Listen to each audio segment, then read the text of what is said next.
السلام عليكم ورحمة الله وبركاته. أعوذ بالله من الشيطان الرجيم. بسم الله الرحمن الرحيم. الحمد لله رب العالمين، والصلاة والسلام على أشرف الأنبياء والمرسلين نبينا محمد عليه وعلى آله أفضل الصلوات وأتم التسليم. أما بعد. ബഹുമാനമുള്ള സഹോദരങ്ങളെ, മറ്റു വിദ്യാർത്ഥികളെ, അല്ലാഹു സുബ്ഹാനഹു വ തആലയുടെ മഹത്തായ നിഅമത്തിനാൽ ഇമാം ഇബ്നു അബിൽ ഇസ് അൽ ഹനഫി റഹിമഹുല്ലാ എഴുതിയിരിക്കുന്ന അൽ ഉർജൂസത്തുൽ മീഇയ്യ ഫീ ദിക്രി ഹാലി അഷ്റഫിൽ ബരിയ എന്ന കിതാബാണ് ഏതാനും ആഴ്ചകളായി അൽഹംദുലില്ലാ നാം പഠിക്കുന്നത്. നബി സല്ലല്ലാഹു അലൈഹി വസല്ലമയുടെ ചരിത്രത്തിൽ നിന്ന് വളരെ പ്രധാനപ്പെട്ട ചില ഭാഗങ്ങൾ ഉൾക്കൊള്ളുന്ന രീതിയിൽ 100 ബൈത്തുകളിലായി 100 വരികളിലായാണ് ഇമാം ഇബ്നു അബിൽ ഇസ് റഹിമഹുല്ലാ ഈ ഒരു കിതാബ് തയ്യാറാക്കിയത്. അൽഹംദുലില്ലാ കഴിഞ്ഞ 7 ദർസുകളിലായി 33ഓളം ബൈത്തുകൾ, 33ഓളം വരികൾ അൽഹംദുലില്ലാ നമ്മൾ വിശദീകരിച്ചു കഴിഞ്ഞു. ഇന്ന് അതിന്റെ ചില പൂർത്തീകരണമാണ്. അല്ലാഹു സുബ്ഹാനഹു വ തആല നല്ല രീതിയിൽ നബി ചരിത്രം പഠിക്കുവാനും അതിലുള്ള ഗുണപാഠങ്ങൾ ഉൾക്കൊള്ളുവാനും അത് മറ്റുള്ളവരിലേക്ക് പ്രചരിപ്പിക്കുവാനും നമ്മുടെ ജീവിതത്തെ അതനുസരിച്ചുകൊണ്ട് ക്രമീകരിക്കുവാനും നാം ഏവർക്കും തൗഫീഖ് നൽകി അനുഗ്രഹിക്കുമാറാവട്ടെ. അവസാന ദർസിൽ നമ്മൾ സംസാരിച്ച കാര്യം ഖദീജ റളിയല്ലാഹു അൻഹയുടെ വഫാത്തിനെയും അതുപോലെ തന്നെ നബി സല്ലല്ലാഹു അലൈഹി വസല്ലമ തങ്ങളുടെ ഉപ്പയുടെ സഹോദരനായ അബൂ ത്വാലിബിന്റെ വഫാത്തിനെയും സംബന്ധിച്ചാണ്. അതിനുശേഷം നസീബീൻ എന്ന് പറയുന്ന പ്രദേശത്ത് നിന്ന് നബി സല്ലല്ലാഹു അലൈഹി വസല്ലമയുടെ അരികിലേക്ക് ജിന്നുകൾ വരികയും അവർ ഇസ്ലാം സ്വീകരിക്കുകയും ചെയ്തതിനെ സംബന്ധിച്ചും അൽഹംദുലില്ലാ കഴിഞ്ഞ ദർസിൽ നമ്മൾ പറഞ്ഞിരുന്നു. ഇന്ന് അതിനുശേഷമുള്ള കാര്യമാണ്. ഇബ്നു അബിൽ ഇസ് റഹിമഹുല്ലാ പറഞ്ഞു: ثم على سودة أمضى عقده في رمضان ثم كان بعده عقد ابنة الصديق في شوال وبعد 50 وعام تالي. ഇവിടെ ഇബ്നു അബിൽ ഇസ് റഹിമഹുല്ലാ പറഞ്ഞിരിക്കുന്ന ആദ്യത്തെ 2 വിഷയം എന്നുള്ളത് സൗദ റളിയല്ലാഹു അൻഹുമായുള്ള നബി സല്ലല്ലാഹു അലൈഹി വസല്ലമ തങ്ങളുടെ വിവാഹമാണ്. നമ്മൾ നേരത്തെ പറഞ്ഞിരുന്നു, നബി സല്ലല്ലാഹു അലൈഹി വസല്ലമ തങ്ങൾക്ക് പ്രവാചകത്വം ലഭിച്ച് 10ാമത്തെ വർഷത്തിലാണ് മഹദി ഖദീജ റളിയല്ലാഹു അൻഹ മരണപ്പെടുന്നത്. ഖദീജ റളിയല്ലാഹു അൻഹയുടെ ജീവിതകാലത്ത് നബി സല്ലല്ലാഹു അലൈഹി വസല്ലം മറ്റൊരു സ്ത്രീയെ കല്യാണം കഴിച്ചിരുന്നില്ല. ഏകദേശം നബി സല്ലല്ലാഹു അലൈഹി വസല്ലമ തങ്ങൾക്ക് പ്രവാചകത്വം ലഭിച്ച് 10 വർഷം കഴിഞ്ഞ ശേഷമാണ് ഖദീജ റളിയല്ലാഹു അൻഹ വഫാത്താകുന്നത്. ആ സമയത്ത് നബി സല്ലല്ലാഹു അലൈഹി വസല്ലം അല്ലെങ്കിൽ ഖദീജ റളിയല്ലാഹു അൻഹയുടെ വഫാത്ത് കഴിഞ്ഞ് കുറച്ച് കഴിഞ്ഞപ്പോഴാണ് നബി സല്ലല്ലാഹു അലൈഹി വസല്ലം സൗദ റളിയല്ലാഹു അൻഹയെ വിവാഹം ചെയ്യുന്നത്. സൗദ റളിയല്ലാഹു അൻഹയെ വിവാഹം ചെയ്യുന്നത്. അവരുടെ പൂർണ്ണ നാമം എന്താണ്? സൗദ ബിൻത് സമഅ ഇബ്നു ഖൈസ് അൽ ഖുറശിയ്യ. സൗദ ബിൻത് സമഅ എന്നാണ് അവരുടെ പേര്. സൗദ ബിൻത് സമഅ എന്നാണ് അവരുടെ പേര്. അവരുടെ ഭർത്താവ് സഖറാൻ ഇബ്നു അംർ റളിയല്ലാഹു അൻഹു ആയിരുന്നു.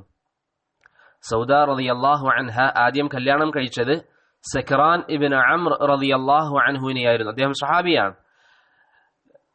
ഇസ്ലാം സ്വീകരിച്ച ആദ്യ മുസ്ലിമീങ്ങളിൽ പെട്ടവരാണ് സഖറാൻ ഇബ്നു അംർ റളിയല്ലാഹു അൻഹും അതുപോലെ തന്നെ സൗദ റളിയല്ലാഹു അൻഹയും. അതുകൊണ്ട് തന്നെ കഴിഞ്ഞ ദർസിൽ നമ്മൾ സൂചിപ്പിച്ചിരുന്നു, ആദ്യകാല മുസ്ലിമീങ്ങൾ ഹിജ്റ ചെയ്ത സംഭവം. ഹബശയിലേക്ക് ഹിജ്റ പോയപ്പോൾ അവരുടെ കൂട്ടത്തിൽ സഖറാൻ ഇബ്നു അംർ റളിയല്ലാഹു അൻഹും സൗദ റളിയല്ലാഹു അൻഹയും ഉണ്ടായിരുന്നു. അങ്ങനെ സഖറാൻ ഇബ്നു അംർ റളിയല്ലാഹു അൻഹു മരണപ്പെട്ടതിന് ശേഷമാണ് റസൂലുള്ളാഹി സ്വല്ലല്ലാഹു അലൈഹി വസല്ലമ തങ്ങൾ സൗദ റളിയല്ലാഹു അൻഹയെ വിവാഹം ചെയ്തത്. സഖറാൻ ഇബ്നു അംർ റളിയല്ലാഹു അൻഹു മരണപ്പെട്ട ശേഷമാണ് നബി സല്ലല്ലാഹു അലൈഹി വസല്ലം സൗദ റളിയല്ലാഹു അൻഹയെ വിവാഹം ചെയ്തത്. ഏത് മാസത്തിലാണ് നബി സല്ലല്ലാഹു അലൈഹി വസല്ലം സൗദ റളിയല്ലാഹു അൻഹയെ വിവാഹം ചെയ്തിരിക്കുന്നത്? ഈ വിഷയത്തിൽ പണ്ഡിതന്മാർക്കിടയിൽ അഭിപ്രായ വ്യത്യാസമുണ്ട്. ഇവിടെ ഇബ്നു അബിൽ ഇസ് റഹിമഹുല്ലാ പറഞ്ഞത് നബി സല്ലല്ലാഹു അലൈഹി വസല്ലം സൗദ റളിയല്ലാഹു അൻഹയെ വിവാഹം ചെയ്തത് റമളാൻ മാസം എന്നാണ്.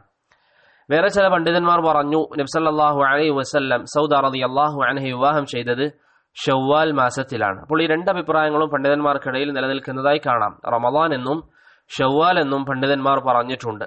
നബി സല്ലല്ലാഹു അലൈഹി വസല്ലം മദീനയിലേക്ക് ഹിജ്റ പോകുന്നതിന് 2-3 വർഷം മുമ്പാണ് സൗദ റളിയല്ലാഹു അൻഹയെ വിവാഹം ചെയ്തിരിക്കുന്നത്. അന്ന് സൗദ റളിയല്ലാഹു അൻഹയുടെ വയസ്സ് എത്രയായിരുന്നു? ചരിത്രത്തിലൊന്നും നമുക്ക് ഖണ്ഡിതമായി ഇന്നതാണ് വയസ്സ് എന്ന് പറയാൻ മാത്രമുള്ള തെളിവുകൾ ലഭ്യമല്ലെങ്കിലും ചില പണ്ഡിതന്മാർ പറയുന്നു അന്ന് സൗദ റളിയല്ലാഹു അൻഹയ്ക്ക് 66 വയസ്സായിരുന്നു. അന്ന് സൗദ റളിയല്ലാഹു അൻഹയ്ക്ക് 66 വയസ്സായിരുന്നു.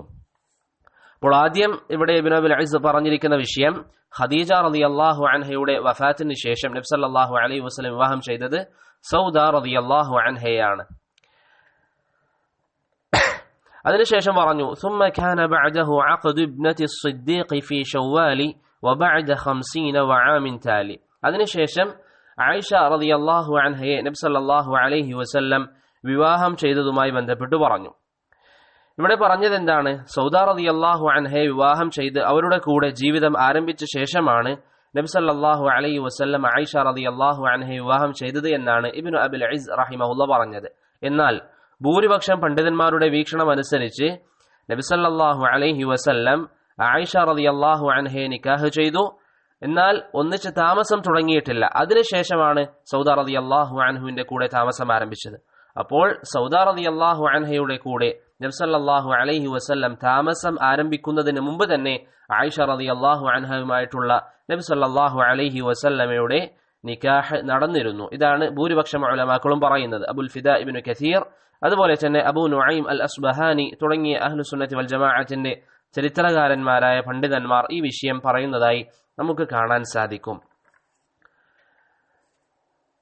അപ്പോൾ ഈ രണ്ട് വിവാഹം ഇവിടെ ഇബ്നു അബിൽ ഇസ് റഹിമഹുല്ലാഹ് പറഞ്ഞു. ഒന്ന് സൗദ റളിയല്ലാഹു അൻഹയുമായിട്ടുള്ള വിവാഹം, മറ്റൊന്ന് ആയിഷ റളിയല്ലാഹു അൻഹയുമായിട്ടുള്ള വിവാഹം.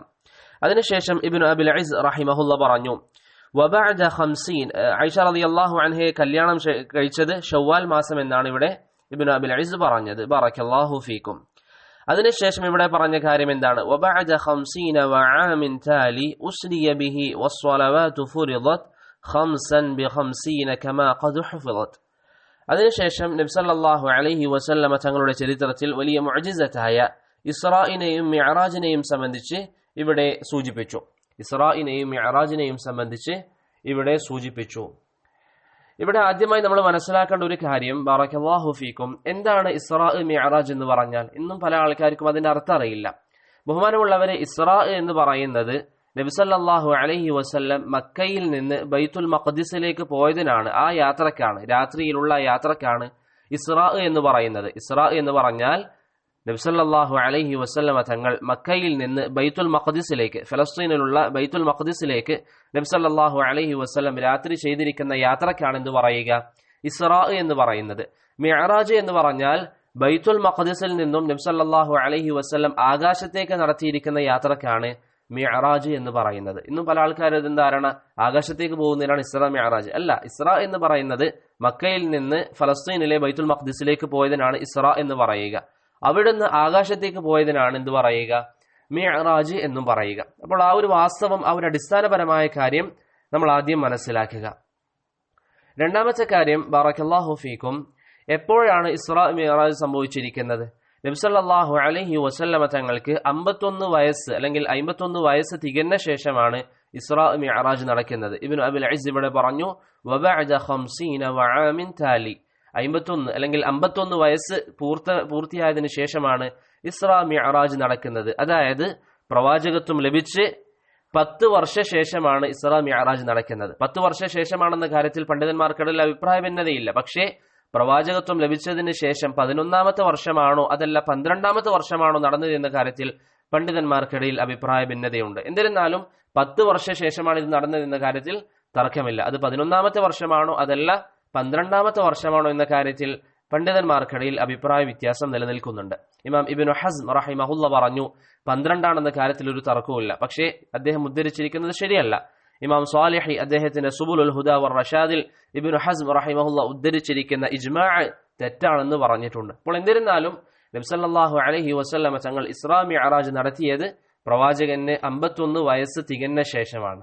പ്രവാചകൻ സല്ലല്ലാഹു അലൈഹി വസല്ലമ തങ്ങൾക്ക് 51 വയസ്സ് തികഞ്ഞ ശേഷമാണ്. അതുപോലെ തന്നെ പ്രവാചകത്വം ലഭിച്ച് 10 വർഷ ശേഷമാണ്. അത് 11ാമത്തേതാണോ അതല്ല 12ാമത്തെ വർഷത്തിലാണോ എന്ന കാര്യത്തിൽ പണ്ഡിതന്മാർക്കിടയിൽ അഭിപ്രായ ഭിന്നതയുണ്ട്. മൂന്നാമത്തെ ഒരു കാര്യം ഇവിടെ നമ്മൾ മനസ്സിലാക്കേണ്ടത്, ബറക്കല്ലാഹു ഫീക്കും, ഏത് മാസത്തിലാണ് അതേപോലെ തന്നെ ഏത് ദിവസത്തിലാണ് നബി സല്ലല്ലാഹു അലൈഹി വസല്ലമ തങ്ങൾ ഇസ്രാ മിഅ്റാജ് യാത്ര നടത്തിയിരിക്കുന്നത്? ഏത് ദിവസത്തിലാണ് അതുപോലെ തന്നെ ഏത് മാസത്തിലാണ് നബി സല്ലല്ലാഹു അലൈഹി വസല്ലം ഇസ്രാ മിഅ്റാജ് നടത്തിയിരിക്കുന്നത്? റബീഉൽ അവ്വൽ മാസത്തിൽ തിങ്കളാഴ്ച ദിവസമാണ് ഇസ്രാ മിഅ്റാജ് എന്ന് പറയുന്ന നബി സല്ലല്ലാഹു അലൈഹി വസല്ലമ തങ്ങളുടെ ചരിത്രത്തിലെ വലിയ മുഅ്ജിസത്ത് സംഭവിച്ചിരിക്കുന്നത് റബീഉൽ അവ്വൽ മാസത്തിലാണ്. അതുപോലെ തന്നെ തിങ്കളാഴ്ച ദിവസത്തിൽ ഇബ്നു അബ്ബാസ് റളിയല്ലാഹു അൻഹുവിൽ നിന്നും ജാബിർ ഇബ്നു അബ്ദുല്ലാ റളിയല്ലാഹു അൻഹുവിൽ നിന്നും ഇമാം ഇബ്നു അബി ഷൈബയും ഇമാം ജൂറഖാനിയും ഉദ്ധരിക്കുന്ന സ്വഹീഹായി വന്നിരിക്കുന്ന അസറിൽ കാണാം ഇസ്രാ മിഅ്റാജ് സംഭവിച്ചിരിക്കുന്നത് റബീഉൽ അവ്വൽ മാസത്തിൽ തിങ്കളാഴ്ചയാണ്. മനസ്സിലായില്ലേ? അതുപോലെ തന്നെ ഇവിടെ ഇബ്നു അബിൽ ഇസ് റഹിമഹുല്ലാഹ് പറഞ്ഞിരിക്കുന്നത് ഉസ്രിയ ബിഹി വസ്സലവാതു ഫുറിദത്, ഈ യാത്രയിലാണ് നബി സല്ലല്ലാഹു അലൈഹി വസല്ലം മിഅ്റാജിന് പോയപ്പോഴാണ് അല്ലാഹു സുബ്ഹാനഹു വതആല നമസ്കാരം വാജിബാക്കുന്നത്. നബിയുടെ മിഅ്റാജ് യാത്രയിൽ അല്ലാഹു സുബ്ഹാനഹു വതആല ഈ ഉമ്മത്തിന് നിസ്കാരം വാജിബാക്കി. എങ്ങനെയാണ് ആ വാജിബായിരിക്കുന്ന രൂപം? ഖംസൻ ബിഖംസീന കമാ ഖദ് ഹുഫിദത്, 5 വഖ്ത് നിസ്കാരമാണെങ്കിലും അതിന് അല്ലാഹു സുബ്ഹാനഹു വതആല പ്രതിഫലം നൽകുന്നത് 50 ആയിട്ടാണ് എന്ന് നബി സല്ലല്ലാഹു അലൈഹി വസല്ലം തങ്ങൾ പഠിപ്പിച്ചിട്ടുണ്ട്. അതുകൊണ്ടാണ് ഹദീസ് വിശദീകരിക്കുമ്പോൾ ഹാഫിദ് ഇബ്നു ഹജർ അൽ അസ്ഖലാനി റഹിമഹുല്ലാഹ് പറഞ്ഞത് എണ്ണത്തിൽ 5 നിസ്കാരമാണെങ്കിലും പ്രതിഫലത്തിൽ 50 നിസ്കാരമാണ്. എണ്ണത്തിൽ 5 നിസ്കാരമാണെങ്കിലും പ്രതിഫലത്തിൽ അല്ലാഹു സുബ്ഹാനഹു വതആല നമുക്ക് നൽകുന്നത് 50 നിസ്കാരമാണ്. ബുഖാരിയിലും മുസ്ലിമിലും ആ വിഷയത്തിൽ ഹദീസ് സ്ഥിരപ്പെട്ടതായി നമുക്ക് കാണാൻ സാധിക്കും. അപ്പോൾ ഇസ്രാ മിഅ്റാജ് നടന്നിരിക്കുന്നത് ഏത് മാസത്തിലാണ്? റബീഉൽ അവ്വൽ മാസത്തിൽ തിങ്കളാഴ്ച ദിവസമാണ്. നബി സല്ലല്ലാഹു അലൈഹി വസല്ലമ തങ്ങൾക്ക് ആ രാത്രിയിലാണ് അല്ലാഹു സുബ്ഹാനഹു വതആല ഈ ഉമ്മത്തിന് നിസ്കാരം വാജിബാക്കിക്കൊണ്ട് കൽപ്പന നൽകിയിരിക്കുന്നത്. ഇനി ഇവിടെ നമ്മൾ മനസ്സിലാക്കേണ്ട മറ്റൊരു ചർച്ച, ചില പണ്ഡിതന്മാർ ചർച്ച ചെയ്ത വിഷയമാണ് ഇസ്രാ മിഅ്റാജ് യഥാർത്ഥത്തിൽ നടന്ന ഒരു കാര്യമാണോ അതല്ല റസൂലുള്ളാഹി സ്വല്ലല്ലാഹു അലൈഹി വസല്ലം സ്വപ്നം കണ്ടതാണോ? ഇവിടെ അഹ്ലുസുന്നത്തി വൽ ജമാഅത്തിന്റെ ശരിയായ അഭിപ്രായം എന്നുള്ളത് ഇസ്രാ മിഅ്റാജ് എന്നുള്ളത് യാഥാർത്ഥ്യമാണ്, അതല്ലാതെ ഒരു സ്വപ്നമല്ല. പരിശുദ്ധമായ ഖുർആൻ സൂറത്തുൽ ഇസ്രാഇന്റെ 1-ാമത്തെ വചനം നമ്മൾ വായിച്ചു നോക്കിയാൽ ആ ഒരു ആശയം വളരെ വ്യക്തമായ രീതിയിൽ തന്നെ നമുക്ക് മനസ്സിലാക്കാൻ സാധിക്കും. ഇസ്രാ മിഅ്റാജ് എന്ന് പറയുന്നത് കേവലം ഒരു സ്വപ്നമല്ല, മറിച്ച് അത് യാഥാർത്ഥ്യത്തിൽ നടന്നിരിക്കുന്ന ഒരു കാര്യം തന്നെയാണ്. അതുകൊണ്ടാണ് ഹാഫിദ് അൽ ഹകമി റഹിമഹുല്ലാഹ് അദ്ദേഹത്തിന്റെ മആരിജുൽ ഖബൂലിൽ പറഞ്ഞത് വലൗ കാനൽ ഇസ്റാഉ വൽ മിഅ്റാജു ഫിൽ മനാമി ലം തകുൻ മുഅ്ജിസ, കേവലം സ്വപ്നത്തിൽ കണ്ടിരിക്കുന്ന ഒരു കാര്യമാണെങ്കിൽ അത് മുഅ്ജിസത്തല്ല. നബി സല്ലല്ലാഹു അലൈഹി വസല്ലം ഇസ്രാ മിഅ്റാജിന്റെ രാത്രി ആകാശത്തേക്ക് പോയി വന്നതിന് ശേഷം തിരിച്ചു മക്കയിലേക്ക് എത്തിയ ശേഷം അവിടെ ഉണ്ടായിരുന്ന കാഫിരീങ്ങളോട് ഈ ഒരു കാര്യം പറഞ്ഞപ്പോൾ അവർ നബി സല്ലല്ലാഹു അലൈഹി വസല്ലമയെ ആക്ഷേപിച്ചിട്ടുണ്ട്, അല്ലേ? അപ്പോൾ ഇവിടെ ഹാഫിദ് അൽ ഹകമി റഹിമഹുല്ലാഹ് പറയുന്നു കേവലം അതൊരു സ്വപ്നത്തിൽ പോയ കാര്യമാണെങ്കിൽ വിമർശിക്കേണ്ട ആവശ്യമില്ല. എന്തുകൊണ്ടാണ്? ലിഅന്നൽ ഇൻസാന ഖദ് യറാ ഫീ മനാമിഹി മാ ഹുവ അബ്അദു മിൻ ബൈത്തുൽ മഖ്ദിസ്. ഇവിടെ മക്കയിലെ കാഫിരീങ്ങളെ സംബന്ധിച്ചിടത്തോളം അവർ നബി സല്ലല്ലാഹു അലൈഹി വസല്ലമയെ പരിഹസിക്കാനുള്ള പ്രധാന കാരണം എന്താണ്? അവരുടെ ആ ഒരു കാലം വെച്ച്, അവരുടെ അന്നത്തെ കാലം അനുസരിച്ച് മക്കയിൽ നിന്ന് ബൈത്തുൽ മഖ്ദിസിലേക്ക് പോയി വരാൻ ഏകദേശം 1 മാസത്തോളം സമയമെടുക്കാറുണ്ട്. ഈ ഇത്ര വലിയൊരു വഴിദൂരം നബി സല്ലല്ലാഹു അലൈഹി വസല്ലം ഒരൊറ്റ രാത്രിയിൽ പോയി എന്ന് പറഞ്ഞപ്പോഴാണ് മക്കയിലെ കാഫിരീങ്ങൾ അത് സഹിക്കാതെ നബി സല്ലല്ലാഹു അലൈഹി വസല്ലമയെ പരിഹസിച്ചത്. അപ്പോൾ എങ്ങനെയാണ് അത് സ്വപ്നത്തിൽ ആണ് യാത്ര ചെയ്തതെന്ന് പറയുക? ഇവിടെ ഹാഫിദ് അൽ ഹകമി റഹിമഹുല്ലാഹ് പറയുന്നു സ്വപ്നത്തിൽ ഒരു വ്യക്തിക്ക് ഫലസ്തീനുള്ള ബൈത്തുൽ മഖ്ദിസ് അല്ല, അതിന്റെ അപ്പുറത്തേക്ക് പോകാൻ വേണ്ടി സാധിക്കും. അതുകൊണ്ട് തന്നെ അത് സ്വപ്നമായിരുന്നില്ല, മറിച്ച് ഇസ്രാ മിഅ്റാജ് എന്ന് പറയുന്നത് യാഥാർത്ഥ്യം തന്നെയാണ്. ഇതിന്റെ കൂടെ നമ്മൾ മനസ്സിലാക്കേണ്ട വളരെ പ്രധാനപ്പെട്ട ഒരു കാര്യം, ബറക്കല്ലാഹു ഫീക്കും, നമ്മുടെ നാട്ടിൽ പല ആൾക്കാരും ഇസ്രാ മിഅ്റാജ് ആഘോഷിക്കാറുണ്ട്. റജബ് മാസത്തിലാണ് അവർ ആഘോഷിക്കുന്നത്, നമ്മുടെ നാട്ടിൽ കാണാറുള്ളത്. അല്ലാഹു സുബ്ഹാനഹു വതആല അവർക്കൊക്കെ ഹിദായത്ത് നൽകുമാറാവട്ടെ. ഇവിടെ നമ്മൾ മനസ്സിലാക്കേണ്ടത് അങ്ങനെ ഒരു ആഘോഷം എന്നുള്ളത് തെറ്റാണ്, 2 കാരണത്താൽ. ഒന്നാമത്തേത്, ഇസ്രാ മിഅ്റാജിന്റെ ദിനം അല്ലെങ്കിൽ അതിന്റെ രാത്രി എന്ന് പറഞ്ഞുകൊണ്ട് റസൂലുള്ളാഹി സ്വല്ലല്ലാഹു അലൈഹി വസല്ലമ തങ്ങളോ സ്വഹാബത്തോ റളിയല്ലാഹു അൻഹും താബിഈങ്ങളോ ആരും തന്നെ അങ്ങനെ ഒരു ആഘോഷം ആഘോഷിച്ചതായി നമുക്ക് കാണാൻ സാധ്യമല്ല. രണ്ടാമത്തെ കാര്യം, റജബ് മാസത്തിലാണ് ഇസ്രാ മിഅ്റാജ് നടന്നത് എന്ന വിഷയത്തിൽ ഒരു തെളിവുമില്ല. മറിച്ച് ഇബ്നു അബ്ബാസിന്റെയും ജാബിർ ബിൻ അബ്ദുല്ലാ റളിയല്ലാഹു അൻഹുവിന്റെയും അസറിൽ വ്യക്തമായി വന്നിട്ടുണ്ട് ഇസ്രാ മിഅ്റാജ് നടന്നിരിക്കുന്നത് റബീഉൽ അവ്വൽ മാസത്തിലാണ്. അതുകൊണ്ട് തന്നെ ഇസ്രാ മിഅ്റാജിന്റെ ദിവസത്തിൽ ആഘോഷിക്കുക എന്നുള്ളത് ഒരിക്കലും ദീനുൽ ഇസ്ലാമിൽ പെട്ട കാര്യമല്ല. ഇവിടെ ഇസ്രാ മിഅ്റാജിന്റെ കൂടെ നമ്മൾ മനസ്സിലാക്കേണ്ട ഒരു കാര്യം തന്നെയാണ്, ബറക്കല്ലാഹു ഫീക്കും, നബി സല്ലല്ലാഹു അലൈഹി വസല്ലം അന്ന് ഉപയോഗിച്ചിരിക്കുന്ന വാഹനം ഏതാണ്? നബി സല്ലല്ലാഹു അലൈഹി വസല്ലം ഈ യാത്രക്ക് വേണ്ടി ഉപയോഗിച്ച വാഹനം ഏതാണ്? ഹദീസുകളിൽ വ്യക്തമായിട്ട് വന്നിട്ടുണ്ട്. ആ വാഹനത്തിന്റെ പേര് ബുറാഖ് എന്നാണ്. എന്താണ് ബുറാഖ് എന്ന് പറഞ്ഞാൽ അർത്ഥം? അതിൽ പണ്ഡിതന്മാർ പലതരത്തിലുള്ള വിവക്ഷകളും നൽകുന്നുണ്ട്. ഇമാം നവവി റഹിമഹുല്ലാഹ് അദ്ദേഹത്തിന്റെ സ്വഹീഹ് മുസ്ലിമിൽ ഇബ്നു ദുറൈദിൽ നിന്ന് ഉദ്ധരിക്കുന്നു, ഇഷ്തിഖാഖുൽ ബുറാഖി മിനൽ ബർഖി, മിന്നലിൽ നിന്നാണ് ബുറാഖ് എന്ന പദം വന്നിരിക്കുന്നത്. ബർഖ് എന്ന് പറഞ്ഞാൽ മിന്നൽ, ബർഖ് എന്ന് പറഞ്ഞാൽ മിന്നൽ, അതിൽ നിന്നാണ് ബുറാഖ് എന്ന പദം വന്നിരിക്കുന്നത്. മനസ്സിലായില്ലേ? അപ്പോൾ വേഗതയിൽ യാത്ര ചെയ്യാൻ കഴിവുള്ള ഒരു മൃഗം എന്ന രീതിയിലാണ് അതിന് ബുറാഖ് എന്ന പേര് വന്നിരിക്കുന്നത്. എന്നിരുന്നാലും നബി സല്ലല്ലാഹു അലൈഹി വസല്ലം ഇസ്രാ മിഅ്റാജിന്റെ രാത്രിയിൽ ഉപയോഗിച്ചിരിക്കുന്ന വാഹനത്തിന്റെ പേര് ബുറാഖ് എന്നാണ്. എങ്ങനെയാണ് അതിന്റെ രൂപം? അതും നബി സല്ലല്ലാഹു അലൈഹി വസല്ലം പറയുന്നു. അനസ് ഇബ്നു മാലിക് അൽ അൻസാരി റളിയല്ലാഹു അൻഹുവിൽ നിന്ന് ഇമാം മുസ്ലിം ഉദ്ധരിക്കുന്ന ഹദീസിൽ കാണാം, നബി സല്ലല്ലാഹു അലൈഹി വസല്ലം തങ്ങൾ ബുറാഖിനെ സംബന്ധിച്ച് പറഞ്ഞു, വഹുവ ദാബത്തുൻ അബിയദ്, അതൊരു വെള്ള ജീവിയാണ്, ത്വവീലുൻ, നീളമുള്ള വെളുത്ത ഒരു ജീവിയാണ്, ഫൗഖൽ ഹിമാരി, കഴുതയേക്കാളും വലിപ്പമുണ്ട്, വദൂനൽ ബഗ്ലി, കുതിരയേക്കാളും ചെറുതാണ് എന്ന് റസൂലുള്ളാഹി സ്വല്ലല്ലാഹു അലൈഹി വസല്ലം പറഞ്ഞു. അപ്പോൾ നീണ്ട വെളുത്ത ഒരു മൃഗമാണ് അല്ലെങ്കിൽ ഒരു വാഹനമാണ് ബുറാഖ് എന്ന് നബി സല്ലല്ലാഹു അലൈഹി വസല്ലം പറഞ്ഞു.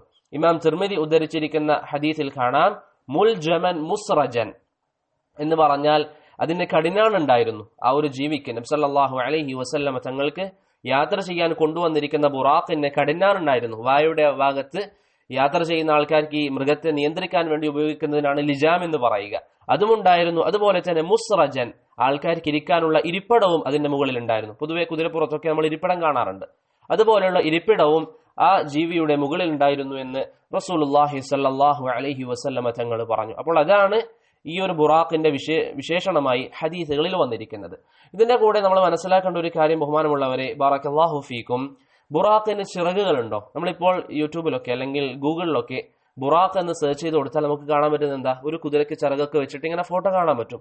ബുറാഖ് എന്ന് പറയുന്ന നബി സല്ലല്ലാഹു അലൈഹി വസല്ലം തങ്ങൾക്ക് ഇസ്രാ മിഅ്റാജിന്റെ രാത്രിയിൽ ഉപയോഗിക്കാൻ അള്ളാഹു നൽകിയിരിക്കുന്ന ബുറാഖ് എന്ന് പറയുന്ന ഈ ജീവിക്ക് ചിറകുകളുണ്ടോ? ഒരു ഹദീസിലും അങ്ങനെ കാണാൻ സാധ്യമല്ല.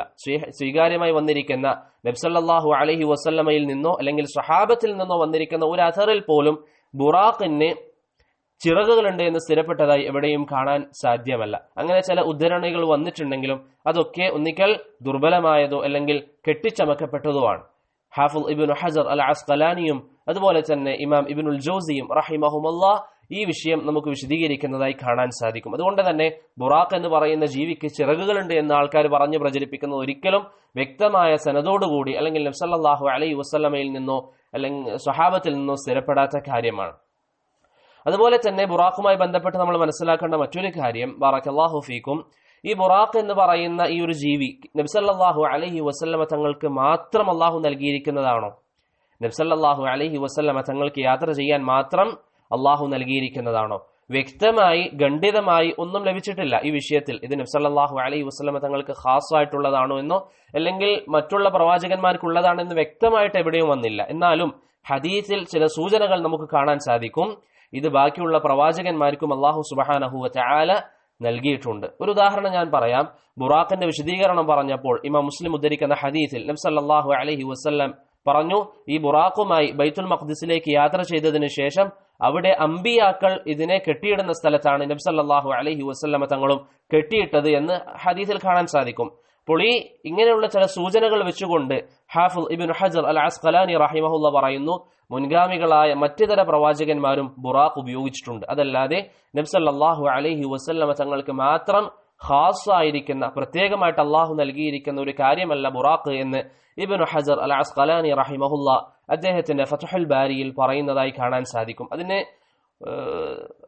പിന്താങ്ങുന്ന ചില റിവായത്തുകൾ ഇമാം ഇബ്നു മർദൂയ അദ്ദേഹത്തിന്റെ കിതാബിലൊക്കെ ഉദ്ധരിച്ചതായും നമുക്ക് കാണാൻ സാധിക്കും. ഇനി ഇവിടെ നമ്മൾ മനസ്സിലാക്കേണ്ട മറ്റൊരു കാര്യം, ഇസ്രാ മിഅ്റാജിൽ നബി സല്ലല്ലാഹു അലൈഹി വസല്ലം യാത്ര ചെയ്തത് അദ്ദേഹത്തിന്റെ ശരീരവുമാണോ? കാരണം ചില പണ്ഡിതന്മാരുടെ അഭിപ്രായം അനുസരിച്ച് അഹ്ലുസുന്നത്തി വൽ ജമാഅത്തിൽപ്പെട്ട ചില പണ്ഡിതന്മാർ പറയുന്നു നബി സല്ലല്ലാഹു അലൈഹി വസല്ലമയുടെ റൂഹ് മാത്രമാണ് അന്ന് പോയത്, അതല്ലാതെ ശരീരം മക്കയിൽ തന്നെ ഉണ്ടായിരുന്നു എന്ന് ചില പണ്ഡിതന്മാർ പറയുന്നതായി കാണാൻ സാധിക്കും. അത് ശരിയല്ല. അല്ലാഹു അലം. മറിച്ച് ഏറ്റവും ശരിയായ അഭിപ്രായം എന്നുള്ളത് നബി സല്ലല്ലാഹു അലൈഹി വസല്ലമയുടെ റൂഹും ശരീരവും അന്ന് പോയിരുന്നു. നബി സല്ലല്ലാഹു അലൈഹി വസല്ലം ശരീരം തന്നെ അന്ന് പോയിരുന്നു എന്നതാണ് ഏറ്റവും ശരിയായ അഭിപ്രായം. ഇമാം അബു ജഅഫർ അത്വബരി റഹിമഹുല്ലാ പറയുന്നു, ലൗ കാനത്തിൽ ഇസ്റാഉ ബിറൂഹിഹി ലം തകുനി റൂഹ് മഹ്മൂലതൻ അലൽ ബുറാഖ്. കേവലം റൂഹ് മാത്രമാണെങ്കിൽ ബുറാഖിന്റെ മുകളിൽ റൂഹ് മാത്രം പോവുകയില്ല. റൂഹിനെ മാത്രം ചുമക്കേണ്ട ആവശ്യം ബുറാഖിനില്ല. ഇദ് കാനത്തി ദവാബു ലാ തഹ്മിലു ഇല്ലൽ അജ്സാദ്, മൃഗങ്ങൾ പൊതുവെ ചുമന്നുകൊണ്ട് പോവാറ് എന്തിനെയാണ്? ശരീരത്തെയാണ്. അതല്ലാതെ റൂഹ് മാത്രം പോയി എന്ന് പറയുന്ന വാദം ഒരിക്കലും ശരിയല്ല. അഹ്ലുസുന്നത്തി വൽ ജമാഅത്തിന്റെ ഉലമാക്കൾ സ്ഥിരപ്പെടുത്തുന്ന ഏറ്റവും ശരിയായ വാദം അനുസരിച്ച് പരിശുദ്ധമായ ഖുർആനും ഹദീസുകളും നമുക്ക് മനസ്സിലാക്കി തരുന്നത് നബി സല്ലല്ലാഹു അലൈഹി വസല്ലമ തങ്ങൾ അവിടുന്ന് തന്നെ ഇസ്രാ മിഅ്റാജിന്റെ രാത്രിയിൽ പോയിട്ടുണ്ട്. കേവലം റൂഹ് മാത്രമല്ല. അതിന് ഏറ്റവും വലിയൊരു തെളിവാണ് സൂറത്തുൽ ഇസ്രായിലെ 1-ാമത്തെ വചനം. അല്ലാഹു പറഞ്ഞു, സുബ്ഹാനല്ലദീ അസ്റാ ബിഅബ്ദിഹി. അല്ലാഹു സുബ്ഹാനഹു വതആല എത്ര പരിശുദ്ധനാണ് ഇസ്രാഇന്റെ രാത്രിയിൽ തന്റെ അടിമയെയും നബി സല്ലല്ലാഹു അലൈഹി വസല്ലമ തങ്ങളെ കൂട്ടിക്കൊണ്ടുപോയത്. അപ്പോൾ അവിടെ ബിഅബ്ദിഹി എന്നാണ് പറഞ്ഞത്, നബി സല്ലല്ലാഹു അലൈഹി വസല്ലമ തങ്ങളെ എന്നാണ് പറഞ്ഞത്. അതല്ലാതെ പ്രവാചകന്റെ റൂഹിനെ മാത്രം എന്നല്ല പറഞ്ഞത്. അപ്പോൾ ഇതൊക്കെ നമുക്ക് മനസ്സിലാക്കി തരുന്നത് കേവലം റൂഹ് മാത്രമല്ല, മറിച്ച് റൂഹും ശരീരവും ഇസ്രാ മിഅ്റാജിന്റെ രാത്രിയിൽ പോയിരുന്നു. പിന്നെ അവസാനമായി ഈ വിഷയത്തിൽ സൂചിപ്പിക്കാനുള്ള ഒരു കാര്യം, ബറകല്ലാഹു ഫീക്കും, ചില ബുദ്ധിപൂജകന്മാർ അല്ലെങ്കിൽ യുക്തിവാദികൾ ഇസ്രാ മിഅ്റാജിനെ എതിർക്കുന്നുണ്ട്. പക്ഷെ മുസ്ലിമീങ്ങളെ സംബന്ധിച്ചിടത്തോളം അതിൽ സംശയിക്കാൻ ഒന്നും തന്നെയില്ല. പരിശുദ്ധമായ ഖുർആനിലൂടെയും നബി സല്ലല്ലാഹു അലൈഹി വസല്ലമയുടെ ധാരാളം ഹദീസുകളിലൂടെയും സ്ഥിരപ്പെട്ട കാര്യമാണ് ഇസ്രാ മിഅ്റാജ് എന്നുള്ളത്. പരിശുദ്ധമായ ഖുർആനിലും അതിനെ സംബന്ധിച്ചുള്ള പരാമർശമുണ്ട്. നബി സല്ലല്ലാഹു അലൈഹി വസല്ലമയുടെ ഹദീസിലും ധാരാളം പരാമർശങ്ങളുണ്ട്. മാലിക് ഇബ്നു സഅദ് റളിയല്ലാഹു അൻഹുവിന്റെ ഹദീസിലും അബൂദർ അൽ ഗിഫാരി റളിയല്ലാഹു അൻഹുവിന്റെ ഹദീസിലൊക്കെ ഇതിനെ സംബന്ധിച്ച് നമുക്ക് കാണാൻ സാധിക്കും. അതുകൊണ്ടാണ് ഷെയ്ഖുൽ ഇസ്ലാം ഇബ്നു തൈമിയയും അതുപോലെ തന്നെ അബൂ അബ്ദുല്ലാഹി ഇബ്നുൽ ഖയ്യിമും റഹിമഹുമുല്ലാഹ് ഈ വിഷയത്തിൽ വന്നിരിക്കുന്ന ഹദീസുകൾ മുതവാത്തിറാണെന്ന് പറഞ്ഞത്. ഇസ്രാ മിഅ്റാജിന്റെ വിഷയത്തിൽ നബി സല്ലല്ലാഹു അലൈഹി വസല്ലമയിൽ നിന്ന് ഉദ്ധരിക്കപ്പെട്ട ഹദീസുകൾ മുതവാത്തിറാണ് എന്ന് ഈ പറയപ്പെട്ട പണ്ഡിതന്മാർ സൂചിപ്പിച്ചിട്ടുണ്ട്. അതുപോലെ തന്നെ ഇമാം തഹാവി റഹിമഹുല്ലാഹ് അദ്ദേഹത്തിന്റെ അഖീദത്തു തഹാവിയയിലും ആ കാര്യം സ്ഥാപിച്ചതായി നമുക്ക് കാണാൻ സാധിക്കും. അതിനുശേഷം ഇസ്രാ മിഅ്റാജിനെ സംബന്ധിച്ച് പറഞ്ഞതിന് ശേഷം ഇവിടെ ഇബ്നു അബിൽ ഇസ് റഹിമഹുല്ലാഹ് പറഞ്ഞത് എന്തിനെ സംബന്ധിച്ചാണ്? വൽ ബൈഅത്തുൽ ഊല മഅ 12 മിൻ അഹ്ലി ത്വയ്ബത്തിൻ കമാ ഖദ് ദുകിറ. വൽ ബൈഅത്തുൽ ഊല മഅ 12 മിൻ അഹ്ലി ത്വയ്ബത്തിൻ കമാ ഖദ് ദുകിറ وبعد 52 أتى 70 في الموسم هذا ثبت من طيبة فبايعوا ثم هجر مكة يوم الاثنين من شهر صفر. അതിനുശേഷം ഇബ്നു അബിൽ ഇസ് റഹിമഹുല്ലാഹ് ഇവിടെ പരാമർശിച്ചിരിക്കുന്ന വിഷയം അഖബ ഉടമ്പടിയെ സംബന്ധിച്ചാണ്. നബി സല്ലല്ലാഹു അലൈഹി വസല്ലമ തങ്ങൾക്ക് പ്രവാചകത്വം ലഭിച്ച് 12 വർഷശേഷമാണ് ഈ ഒരു ഉടമ്പടി ഉണ്ടായിരിക്കുന്നത്. നബി സല്ലല്ലാഹു അലൈഹി വസല്ലമ തങ്ങൾക്ക് പ്രവാചകത്വം ലഭിച്ച് 12 വർഷശേഷമാണ് അഖബ ഉടമ്പടി ഉണ്ടായിരിക്കുന്നത്. മദീനയിൽ നിന്ന് വന്ന 12 ആൾക്കാരുമായി നബി സല്ലല്ലാഹു അലൈഹി വസല്ലം ചെയ്തിരിക്കുന്ന ഈ ഒരു ഉടമ്പടിയാണ് അൽ അഖബത്തുൽ ഊല അല്ലെങ്കിൽ ബൈഅത്തുൽ അഖബത്തുൽ ഊല എന്ന പേരിൽ അറിയപ്പെടുന്നത്. ബൈഅത്തുൽ അഖബത്തുൽ ഊല എന്ന പേരിൽ അറിയപ്പെടുന്നത് ഈ ഒരു ഉടമ്പടിയാണ്. എന്തുകൊണ്ടാണ് അഖബ എന്ന പേര് വന്നത്? മക്ക മദീനയുടെ ഇടയിലുള്ള ഒരു പ്രദേശമാണ് അഖബ. മക്ക മദീനയുടെ ഇടയിലുള്ള ഒരു പ്രദേശമാണ് അഖബ എന്നുള്ളത്. അവിടെ വെച്ച് നബി സല്ലല്ലാഹു അലൈഹി വസല്ലം 12ഓളം മദീനക്കാരുമായി, മക്കയിൽ ജീവിക്കുന്ന നബി സല്ലല്ലാഹു അലൈഹി വസല്ലം മക്കയിലേക്ക് ഹജ്ജിന്റെ ആവശ്യത്തിന് വന്നിരിക്കുന്ന 12ഓളം മദീനക്കാരുമായി ചെയ്തിരിക്കുന്ന ബൈഅത്താണ് ബൈഅത്തുൽ അഖബത്തുൽ ഊല എന്ന പേരിൽ അറിയപ്പെടുന്നത്. അവർ നബി സല്ലല്ലാഹു അലൈഹി വസല്ലം തങ്ങളോട് ബൈഅത്ത് ചെയ്തു. ഇമാം ഇബ്നു ഇസ്ഹാഖ് ഉദ്ധരിക്കുന്നതായി കാണാം. അദ്ദേഹം പറയുന്നു, സീറത്ത് ഇബ്നു ഹിഷാമിൽ ഉദ്ധരിക്കുന്നുണ്ട്. ഇമാം ഇബ്നു ഇസ്ഹാഖ് റഹിമഹുല്ലാഹ് പറയുന്നു, നബി സല്ലല്ലാഹു അലൈഹി വസല്ലം ഹജ്ജിന്റെ സമയത്ത് അവിടേക്ക് ഹജ്ജ് ചെയ്യാൻ വേണ്ടി വരുന്ന, നിങ്ങൾക്കറിയാം ഇസ്ലാമിന് മുമ്പ് തന്നെ ഹജ്ജ് ഉണ്ടായിരുന്നു, അല്ലെങ്കിൽ നബി സല്ലല്ലാഹു അലൈഹി വസല്ലമയുടെ ദഅവത്തിന് മുമ്പ് തന്നെ ഹജ്ജ് ഉണ്ടായിരുന്നു. ഇസ്ലാമിന് മുമ്പ് എന്ന് പറഞ്ഞത് ശരിയല്ല, മറിച്ച് നബി സല്ലല്ലാഹു അലൈഹി വസല്ലമയുടെ ദഅവത്തിന് മുമ്പ് തന്നെ ഹജ്ജ് അവിടെ മക്കയിലെ മുശ്രിക്കീങ്ങൾക്കിടയിൽ ഉണ്ടായിരുന്നു. ഇബ്നു ഇസ്ഹാഖ് റഹിമഹുല്ലാഹ് പറയുന്നു, നബി സല്ലല്ലാഹു അലൈഹി വസല്ലം ഹജ്ജിന്റെ സമയത്ത് അവിടേക്ക് വരുന്ന അറേബ്യൻ ഗോത്രങ്ങൾക്ക് പരിശുദ്ധമായ ദീനുൽ ഇസ്ലാമിനെ സംബന്ധിച്ച് പറഞ്ഞു കൊടുക്കാറുണ്ട്. അവരെ ഇസ്ലാമിലേക്ക് നബി സല്ലല്ലാഹു അലൈഹി വസല്ലം ക്ഷണിക്കാറുണ്ടായിരുന്നു. അങ്ങനെ ഒരിക്കൽ നബി സല്ലല്ലാഹു അലൈഹി വസല്ലം മദീനയിൽ നിന്ന് വന്ന ചില അറബികളെ കണ്ടു. അവർക്ക് പരിശുദ്ധമായ ദീനുൽ ഇസ്ലാമിനെ സംബന്ധിച്ച് വളരെ വ്യക്തമായി പറഞ്ഞു കൊടുത്തു. അവർ ഇസ്ലാം സത്യമാണെന്ന് ബോധ്യപ്പെടുകയും അവർ തിരിച്ച് മദീനയിലേക്ക് പോവുകയും അവിടെയുള്ള ആൾക്കാർക്ക് പരിശുദ്ധമായ ദീനുൽ ഇസ്ലാമിനെ സംബന്ധിച്ച് പറഞ്ഞു കൊടുക്കുകയും ചെയ്തു. അങ്ങനെയാണ് 12ഓളം ആൾക്കാർ നബി സല്ലല്ലാഹു അലൈഹി വസല്ലമയുടെ അരികിൽ വരികയും അവർ ബൈഅത്ത് ചെയ്യുകയും ചെയ്തത്. അപ്പോൾ ഒന്നാമത്തെ അഖബ ഉടമ്പടി എന്ന് പറയുന്നത് നബി സല്ലല്ലാഹു അലൈഹി വസല്ലം അഖബ എന്ന് പറയുന്ന മക്കയുടെയും മിനയുടെയും ഇടയിലുള്ള പ്രദേശത്ത് വെച്ച് 12ഓളം ആൾക്കാരോട് നബി സല്ലല്ലാഹു അലൈഹി വസല്ലം ബൈഅത്ത് ചെയ്തു. മനസ്സിലായില്ലേ? അതിനുശേഷം ഇബ്നു അബിൽ ഇസ് പറഞ്ഞത് എന്താണ്? രണ്ടാമത്തെ അഖബ ഉടമ്പടിയെ സംബന്ധിച്ചാണ്. രണ്ടാമത്തെ അഖബ കരാറിനെ അല്ലെങ്കിൽ ആ ഒരു ഉടമ്പടിയെ സംബന്ധിച്ചാണ്. ബഹുമാനമുള്ളവരെ, ബറക്കല്ലാഹു ഫീക്കും, നബി സല്ലല്ലാഹു അലൈഹി വസല്ലമ തങ്ങൾക്ക് 52 വയസ്സുള്ളപ്പോഴാണ് അല്ലെങ്കിൽ 52 വയസ്സ് തികഞ്ഞ ശേഷമാണ് രണ്ടാമത്തെ അഖബ ഉടമ്പടി നടക്കുന്നത്. അതായത് പ്രവാചകത്വം നൽകപ്പെട്ട് 13ാമത്തെ വർഷം, പ്രവാചകത്വം നൽകപ്പെട്ട് 13ാമത്തെ വർഷത്തിലാണ് രണ്ടാമത്തെ അഖബ ഉടമ്പടി നടക്കുന്നത്. ഈ ഉടമ്പടിയിൽ നബി സല്ലല്ലാഹു അലൈഹി വസല്ലമയുമായി നടന്നിരിക്കുന്ന ഈ കരാറിൽ 70 പുരുഷന്മാരും 2 സ്ത്രീകളുമാണ് ഉണ്ടായിരുന്നത്. 70 പുരുഷന്മാരും 2 സ്ത്രീകളുമാണ് ഉണ്ടായിരുന്നത്. ഹജ്ജിന്റെ സമയത്ത് അവർ നബി സല്ലല്ലാഹു അലൈഹി വസല്ലമയുടെ അരികിലേക്ക് വരികയും നബി സല്ലല്ലാഹു അലൈഹി വസല്ലമ തങ്ങളിൽ വിശ്വസിക്കുകയും ചെയ്തു. ഇതാണ് 2 ഉടമ്പടികൾ. ഇതാണ് 2 ഉടമ്പടികൾ. ചില പണ്ഡിതന്മാർ പറയുന്നു 3 കരാറുകൾ നടന്നിട്ടുണ്ട്. അവർ പറയുന്നതനുസരിച്ച് ബൈഅത്തുൽ അഖബത്തുൽ ഊല വസ്സാനിയ വസ്സാലിസ. പക്ഷേ ചരിത്രത്തിൽ പ്രസിദ്ധമായിരിക്കുന്നത് 2 കരാറുകൾ മാത്രമാണ്. അതാണ് ഇവിടെ നമ്മൾ മുകളിൽ വിശദീകരിച്ചത്. ഒന്നാമത്തേത് ബൈഅത്തുൽ അഖബത്തുൽ ഊല, അതിൽ 12 ആൾക്കാരുണ്ടായിരുന്നു. രണ്ടാമത്തേത് ബൈഅത്തുൽ അഖബത്തുൽ സാനിയ, അതിൽ 70 പുരുഷന്മാരും 2 സ്ത്രീകളും ഉണ്ടായിരുന്നു. എന്തുകൊണ്ടാണ് അഖബ എന്ന പേര് വന്നത് എന്ന് നമ്മൾ ഇവിടെ മനസ്സിലാക്കി. ബറക്കല്ലാഹു ഫീക്കും. ഈ 2 ബൈഅത്തുകൾക്കിടയിലുള്ള വ്യത്യാസം എന്താണ്? നമ്മൾ പറഞ്ഞു, ആദ്യം നബി സല്ലല്ലാഹു അലൈഹി വസല്ലമയിൽ 12ഓളം ആൾക്കാർ ബൈഅത്ത് ചെയ്തു. രണ്ടാമത് നബി സല്ലല്ലാഹു അലൈഹി വസല്ലമ തങ്ങളിൽ 72 ആൾക്കാർ ബൈഅത്ത് ചെയ്തു. എന്താണ് ഇവർ തമ്മിലുള്ള ഈ 2 ബൈഅത്തും തമ്മിലുള്ള അല്ലെങ്കിൽ ഈ 2 ഉടമ്പടിയും തമ്മിലുള്ള വ്യത്യാസം? ആദ്യത്തെ ബൈഅത്തിൽ ബറക്കല്ലാഹു ഫീക്കും നമ്മൾ മനസ്സിലാക്കുക, ആദ്യത്തെ ബൈഅത്തിൽ പ്രവാചകനായി ബൈഅത്ത് ചെയ്ത 12 പേർ എല്ലാവരും പുരുഷന്മാരായിരുന്നു. അവരിൽ ആരും തന്നെ സ്ത്രീകൾ ഉണ്ടായിരുന്നില്ല. എന്നാൽ രണ്ടാമത്തെ ഉടമ്പടിയിൽ 2 സ്ത്രീകൾ ഉണ്ടായിരുന്നു. ആദ്യത്തെ ബൈഅത്തിൽ നബി സല്ലല്ലാഹു അലൈഹി വസല്ലമയിൽ ബൈഅത്ത് ചെയ്തിരിക്കുന്നത് മൊത്തത്തിൽ പുരുഷന്മാര് മാത്രമായിരുന്നു, 12ഓളം പുരുഷന്മാര് മാത്രം. രണ്ടാമത്തെ അഖബ ഉടമ്പടിയിൽ നബി സല്ലല്ലാഹു അലൈഹി വസല്ലമയുമായി ബൈഅത്ത് ചെയ്തതിൽ 2 സ്ത്രീകൾ ഉണ്ടായിരുന്നു. അതാണ് ഒരു വ്യത്യാസം. രണ്ടാമത്തെ വ്യത്യാസം, പ്രിയപ്പെട്ടവരെ ബറക്കല്ലാഹു ഫീക്കും, ആദ്യത്തെ ഉടമ്പടിയിൽ നബി സല്ലല്ലാഹു അലൈഹി വസല്ലമയോട് കരാർ ചെയ്തത് കേവലം 12 ആൾക്കാർ മാത്രമാണ്. രണ്ടാമത്തെ ഉടമ്പടി എന്ന് പറയുമ്പോഴേക്ക് അവിടെ 72 ആൾക്കാരാണ് നബി സല്ലല്ലാഹു അലൈഹി വസല്ലമയോട് ബൈഅത്ത് ചെയ്യുന്നത്. അപ്പോൾ അത്രയും അധികം ഇസ്ലാമിന്റെ വളർച്ചയുണ്ടായിരുന്നു. മൂന്നാമത്തെ കാരണം, ഒന്നാമത്തെ ബൈഅത്തിൽ മക്കയിലെ മുശ്രിക്കീങ്ങളിൽപ്പെട്ട ആരും തന്നെ പങ്കെടുത്തിരുന്നില്ല.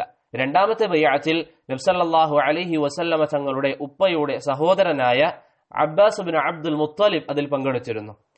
രണ്ടാമത്തെ ബൈഅത്തിൽ അബ്ബാസ് ബിൻ അബ്ദുൽ മുത്തലിബ് പങ്കെടുത്തിരുന്നു. നാലാമത്തെ വ്യത്യാസം എന്താണ്? അല്ലെങ്കിൽ ഈ 2 ബൈഅത്തുകൾ തമ്മിലുള്ള നാലാമത്തെ ഒരു വ്യത്യാസം, ഒന്നാമത്തെ ബൈഅത്തിൽ മദീനക്കാർ നബി സല്ലല്ലാഹു അലൈഹി വസല്ലമ തങ്ങൾക്ക് വാഗ്ദാനം ചെയ്തത് എന്താണ്? അവർ ഇസ്ലാം സ്വീകരിച്ചതിനെ സംബന്ധിച്ചും നബി സല്ലല്ലാഹു അലൈഹി വസല്ലമ തങ്ങളെ അനുസരിക്കും, നബി സല്ലല്ലാഹു അലൈഹി വസല്ലം വിലക്കിയ കാര്യങ്ങൾ ഒഴിവാക്കും എന്ന കരാറാണ് ഒന്നാമത്തെ ഉടമ്പടിയിൽ അവർ നബി സല്ലല്ലാഹു അലൈഹി വസല്ലമയെ പറഞ്ഞത്.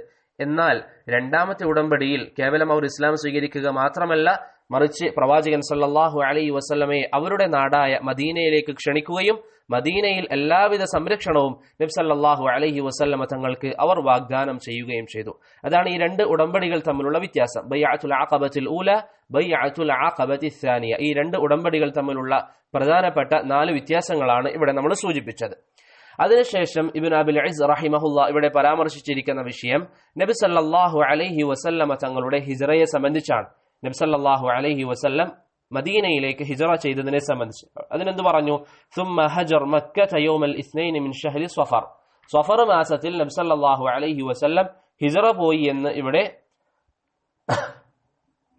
ഇബ്നു അബിൽ ഇസ് റഹിമഹുല്ലാ പറഞ്ഞു.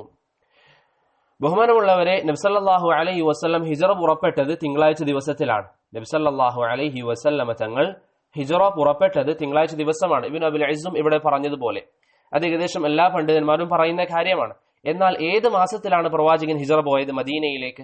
ഇവിടെ ഇബ്നു അബിൽ ഇസ് പറഞ്ഞു സഫർ മാസത്തിലാണ്. എന്നാൽ ഏറ്റവും ശരിയായ അഭിപ്രായം, അല്ലാഹു അലം, നബി സല്ലല്ലാഹു അലൈഹി വസല്ലം ഹിജ്റ പോയത് റബീഉൽ അവ്വൽ മാസത്തിലാണ്. Jabir bin Abdullah bin Abbas റളിയല്ലാഹു അൻഹുമ തുടങ്ങിയവരിൽ നിന്ന് ഇബ്നു അബി ഷൈബ റഹിമഹുല്ലാ ഉദ്ധരിക്കുന്ന അസറിൽ സ്വഹീഹായിട്ട് വന്നിട്ടുണ്ട് നബി സല്ലല്ലാഹു അലൈഹി വസല്ലം ഹിജ്റ ചെയ്തിരിക്കുന്നത് റബീഉൽ അവ്വൽ മാസത്തിലാണ്. അതുകൊണ്ട് തന്നെ സഫർ എന്നുള്ള അഭിപ്രായം ശരിയല്ല, മറിച്ച് സ്വഹാബികളിൽ നിന്ന് വന്നിരിക്കുന്നത് നബി സല്ലല്ലാഹു അലൈഹി വസല്ലം ഹിജ്റ ചെയ്തിരിക്കുന്നത് റബീഉൽ അവ്വൽ മാസമാണ് എന്നാണ്. അതാണ് ഇമാം ഇബ്നു കസീർ റഹിമഹുല്ലാ അദ്ദേഹത്തിന്റെ അൽ ബിദായത്തു വൻ നിഹായയിലും ഉദ്ധരിക്കുന്നത്. നിങ്ങൾക്കറിയാം, നബി സല്ലല്ലാഹു അലൈഹി വസല്ലം ഇസ്ലാമിന്റെ ദഅവത്ത് ആരംഭിച്ചു. അവിടെ ധാരാളം ആൾക്കാർ ഇസ്ലാം സ്വീകരിച്ചു. എന്നാലും മക്കയിലെ കാഫിര്യങ്ങൾ അവരെ വളരെയധികം പ്രയാസപ്പെടുത്തിക്കൊണ്ടിരിക്കുന്നുണ്ടായിരുന്നു. ഈ സമയത്താണ് നബി സല്ലല്ലാഹു അലൈഹി വസല്ലം ഹിജ്റ ചെയ്യാൻ വേണ്ടി തീരുമാനിച്ചത്. കാരണം നേരത്തെ ഞാൻ പറഞ്ഞിരുന്നു, രണ്ടാമത്തെ അഖബ ഉടമ്പടിയിൽ നബി സല്ലല്ലാഹു അലൈഹി വസല്ലമയുടെ അരികിലേക്ക് വന്നിരിക്കുന്ന മദീനക്കാർ പ്രവാചകന് എല്ലാവിധ സഹായവും വാഗ്ദാനം ചെയ്തു. അതുകൊണ്ട് തന്നെ നബി സല്ലല്ലാഹു അലൈഹി വസല്ലം മദീനയിലേക്ക് ഹിജ്റ പോയി. ആരൊക്കെയാണ് നബിയുടെ കൂടെ ഉണ്ടായിരുന്നത്? നബി സല്ലല്ലാഹു അലൈഹി വസല്ലമ തങ്ങളും അബൂബക്കർ സിദ്ദീഖ് റളിയല്ലാഹു അൻഹുമാണ് ഹിജ്റ പുറപ്പെട്ടത്. അവർക്ക് വഴികാട്ടിയായി അബ്ദുല്ലാഹ് ബിൻ അറൈഖിത്ത് അൽ-ലൈസി അവർക്ക് വഴികാട്ടിയായി അബ്ദുല്ലാഹ് ബിൻ അറൈഖിത്ത് അൽ-ലൈസിയും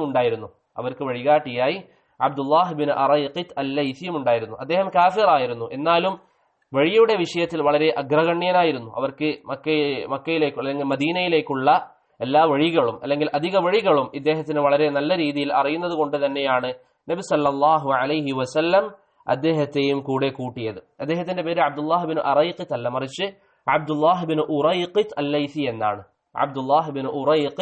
അൽ-ലൈസി എന്നാണ്. അദ്ദേഹവും നബി സല്ലല്ലാഹു അലൈഹി വസല്ലമയുടെ കൂടെ ഉണ്ടായിരുന്നു. ഇപ്പോൾ മദീനയിലേക്ക് ഹിജ്റ പോയപ്പോൾ ആരൊക്കെയാണ്? നബി സല്ലല്ലാഹു അലൈഹി വസല്ലം, അബൂബക്കർ, അവർ രണ്ട് മുസ്ലിമീങ്ങളാണ്. അവരുടെ കൂടെ കാഫിറായിരുന്ന അബ്ദുല്ലാഹ് ബിൻ ഉറൈഖിത്ത് അൽ-ലൈസിയും അവരുടെ കൂടെ വഴി കാണിക്കാൻ വേണ്ടി ഉണ്ടായിരുന്നു. അങ്ങനെ അവർ യാത്ര പോയി. തിങ്കളാഴ്ചയാണ് മക്കയിൽ നിന്ന് പുറപ്പെട്ടത്. അതിനുശേഷം ഗുഹയിലെത്തി അവർ 3 ദിവസം അവിടെ തങ്ങി. ഈ സമയത്ത് ആമിർ ബിൻ ഫുഹൈറ, അബൂബക്കർ സിദ്ദീഖ് റളിയല്ലാഹു അൻഹുവിന്റെ അടിമയായിരുന്ന ആമിർ ബിൻ ഫുഹൈറയും ആ ഗുഹയുടെ ഭാഗത്തേക്ക് വന്നു ചേർന്നു. അങ്ങനെ അവർ എത്ര ആൾക്കാരായി? 4 പേരായി. അബൂബക്കർ സിദ്ദീഖ് റളിയല്ലാഹു അൻഹു, നബി സല്ലല്ലാഹു അലൈഹി വസല്ലം, ആമിർ ബിൻ ഫുഹൈറ, അവർക്ക് വഴികാട്ടിയായി അബ്ദുല്ലാഹ് ബിൻ ഉറൈഖിത്ത് അൽ-ലൈസി. ഇങ്ങനെ 4 ആൾക്കാരാണ് നബി സല്ലല്ലാഹു അലൈഹി വസല്ലമയുടെ യാത്രയിലുണ്ടായത്. അപ്പോൾ ഒരു തിങ്കളാഴ്ച ദിവസത്തിൽ റബീഉൽ അവ്വൽ മാസത്തിലാണ് നബി സല്ലല്ലാഹു അലൈഹി വസല്ലം മക്ക വിട്ടു പോകുന്നത്. അവിടെ എത്തുന്നത് ദിവസമാണ് നബി സല്ലല്ലാഹു അലൈഹി വസല്ലം മദീനയിൽ എത്തുന്നതും മറ്റൊരു തിങ്കളാഴ്ചയാണ്. അതായത് ഒരാഴ്ച കഴിഞ്ഞ ശേഷമാണ് നബി സല്ലല്ലാഹു അലൈഹി വസല്ലം മദീനയിലേക്ക് എത്തുന്നത്. നബി സല്ലല്ലാഹു അലൈഹി വസല്ലം മദീനയിൽ എത്തിയത് തിങ്കളാഴ്ച ദിവസമാണെന്ന കാര്യത്തിൽ പണ്ഡിതന്മാർക്ക് തർക്കമില്ല എന്ന് ഇമാം ഹാക്കിം റഹിമഹുല്ല പറയുന്നുണ്ട്. നബി സല്ലല്ലാഹു അലൈഹി വസല്ലം മദീനയിൽ എത്തിയത് തിങ്കളാഴ്ച ദിവസമാണെന്ന കാര്യത്തിൽ പണ്ഡിതന്മാർക്ക് തർക്കമില്ല എന്ന് ഇമാം ഹാക്കിം റഹിമഹുല്ല പറയുന്നുണ്ട്. അന്ന് നബി സല്ലല്ലാഹു അലൈഹി വസല്ലമ തങ്ങൾക്ക് 53 വയസ്സായിരുന്നു. പിന്നീട് ഏകദേശം 10 വർഷത്തോളം നബി സല്ലല്ലാഹു അലൈഹി വസല്ലം മദീനയിൽ ജീവിച്ചു. അപ്പോൾ പ്രിയപ്പെട്ടവരെ, ബറക്കല്ലാഹു ഫീക്കും, ഇതുവരെയുള്ള ദർസുകളിൽ നമ്മൾ പറഞ്ഞത് മക്കയിലുള്ള പല സംഭവങ്ങളാണ്. നബി സല്ലല്ലാഹു അലൈഹി വസല്ലമയുടെ ജന്മം മുതൽ ഹിജ്റ വരെയുള്ള കാര്യങ്ങൾ അൽഹംദുലില്ലാഹ് നമ്മൾ പറഞ്ഞു. ഏകദേശം 25ഓളം സംഭവങ്ങൾ ഇതുവരെ നമ്മൾ പറഞ്ഞു കഴിഞ്ഞു. 25ഓളം സംഭവങ്ങൾ, പ്രവാചകന്റെ ജനനം മുതൽ ഹിജ്റ വരെ മക്ക കാലഘട്ടത്തിൽ നടന്നിരിക്കുന്ന 25ഓളം സംഭവങ്ങൾ അൽഹംദുലില്ലാഹ് നമ്മൾ പറഞ്ഞു കഴിഞ്ഞു. ഇനി അടുത്ത ദർസ് മുതൽ നമ്മൾ ഇൻഷാ അല്ലാഹ് ആരംഭിക്കുന്നത് മദീന ജീവിതത്തിലെ നബി സല്ലല്ലാഹു അലൈഹി വസല്ലമ തങ്ങളുടെ ചരിത്രങ്ങളാണ്. അല്ലാഹു സുബ്ഹാനഹു വ തആല നല്ല രീതിയിൽ കാര്യങ്ങൾ പഠിക്കുവാനും മനസ്സിലാക്കാനും തൗഫീഖ് നൽകി അനുഗ്രഹിക്കുമാറാവട്ടെ. ഇൻഷാ അല്ലാഹ് അടുത്ത ദർസ്, ഇത് നമ്മൾ 8ാമത്തെ ദർസാണ്. 9ാമത്തെ ദർസിൽ നമ്മൾ പറയാൻ ഉദ്ദേശിക്കുന്ന വിഷയം, പല സഹോദരങ്ങളും ഈ കഴിഞ്ഞ വിഷയങ്ങളുമായി ബന്ധപ്പെട്ട് ചില സംശയങ്ങൾ ഉദ്ധരിച്ചിട്ടുണ്ട്, അല്ലെങ്കിൽ ചില സംശയങ്ങൾ ചോദിച്ചിട്ടുണ്ട്. അതിന്റെ ഒരു നിവാരണമാണ് ഇൻഷാ അല്ലാഹ്, ഒരു സംശയ നിവാരണമാണ് 9ാമത്തെ ദർസിൽ നമ്മൾ ഉദ്ദേശിക്കുന്നത്. അതുകൊണ്ട് കഴിഞ്ഞ ദർസുകളിൽ സീറയുമായി ബന്ധപ്പെട്ട എന്തെങ്കിലും സംശയം ആർക്കെങ്കിലും ഉണ്ടെങ്കിൽ അത് ചോദിക്കുക. ഇൻഷാ അല്ലാഹ് വരുന്ന ദർസിൽ അതിന്റെയൊക്കെ ഉത്തരം നൽകും. ബാറക്കല്ലാഹു ഫീക്കും.